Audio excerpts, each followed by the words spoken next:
Salut à tous et à toutes, bienvenue sur ma chaîne, la Guinéenne des technologies et services, GuiTech, en collaboration avec FunMock pour des cours de formation en ligne. Pour commencer, merci de vous en abonner en cliquant sur le bouton s'abonner pour ne pas rater aucune des nouvelles notifications de la chaîne et de liker si le contenu vous est plu. Quelle est l'architecture d'un réseau 5G? Telle est la question à laquelle nous allons répondre dans cette vidéo. Quelques principes de base tout d'abord. Le réseau cœur 5GC est basé sur un réseau IP. On peut transporter n'importe quel type de données, les PDU, tram Ethernet ou paquet IP ou autre, mais on garde toujours un réseau cœur basé sur la technologie IP. On va avoir la même gestion des flux qu'en 4G, c'est-à-dire qu'on réutilise le principe de la mise en tunnel, le PDU est mis dans un paquet IP, et on utilise le protocole GTPU, GPRS Tunneling Protocol in the User Plane. L'architecture du réseau 5G, on peut la présenter en partant de l'architecture du réseau 4G. On a toujours des stations de base qui s'appellent non plus eNodeB, mais gNodeB. Les stations de base relayent le flux de données à un UPF. On peut avoir plusieurs UPF, User Plane Function, sur le chemin de données. L'UPF peut être vu comme l'équivalent d'une partie du S-Gateway et du P-Gateway. Plus précisément, les tâches de l'UPF sont d'abord de réaliser une interconnexion avec le réseau de données. C'est ce qu'on appelle l'encre de mobilité. Le flux de données passe toujours par le même UPF au cours de la session PDU. Il y a également la fonction de relayage des paquets des PDU de données avec l'application du tunneling, le fait de retirer ou d'ajouter les entêtes liées au tunnel, c'est-à-dire les entêtes GTPU. Il y a enfin des fonctions un peu plus spécifiques comme l'inspection possible de paquets, par exemple pour identifier, détecter une application particulière dans un flux en fonction d'un gabarit de flux de certaines valeurs dans les champs qui sont indiqués par l'équipement qui contrôle l'UPF. Il y a également possibilité d'appliquer une politique de qualité de service, de rendre des paquets prioritaires par rapport à d'autres. Cette politique est réalisée par l'UPF. Le MME est remplacé par deux entités, l'AMF et le SMF.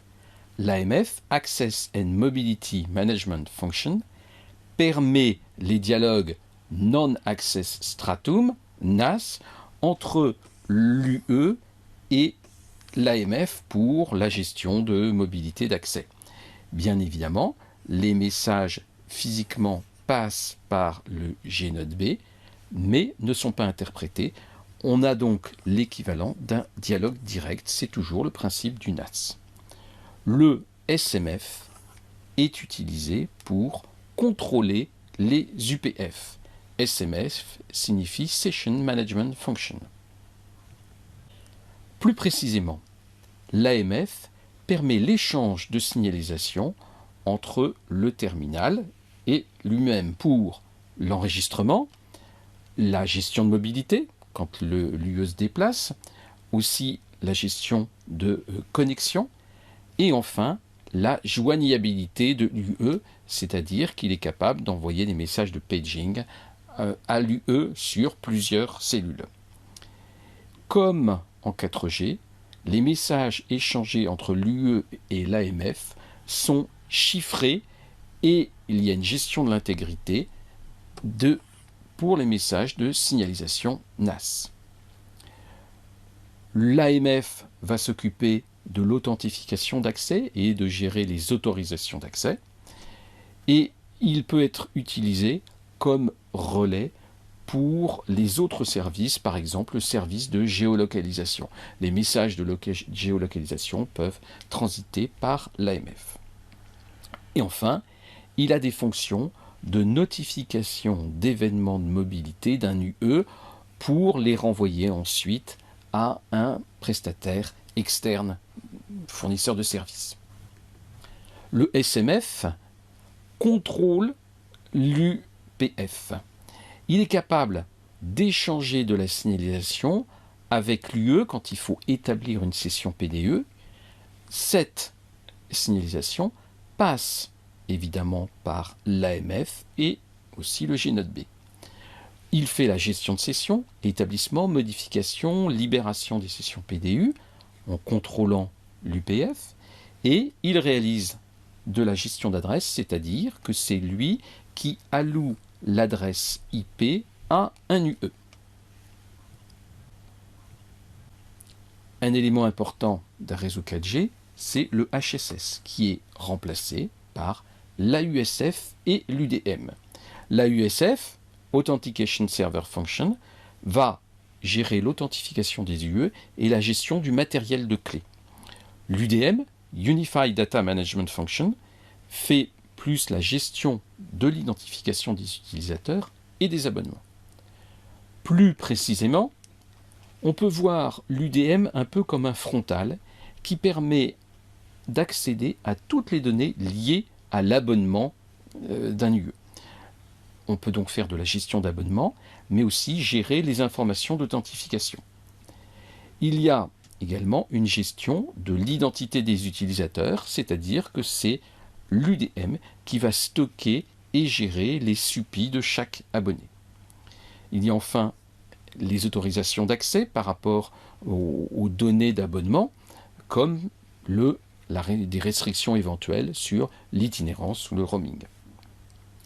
Enfin, l'UDM mémorise l'AMF qui gère chaque UE et également le ou les SMF lorsqu'on a plusieurs sessions PDU pour un UE.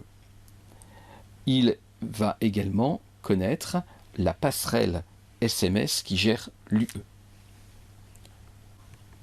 En conclusion, dans un réseau 5G, on a une gestion des flux de données avec GTPU qui ressemble fortement à ce qu'on fait en 4G. Le MME est changé en AMF plus SMF, SMF pour contrôler les UPF, AMF pour dialoguer avec le terminal. Enfin, l'HSS est remplacé par deux fonctions, UDM plus pour la gestion des abonnés, les gestions du profil d'abonnés, et AUSF pour la gestion des clés de sécurité.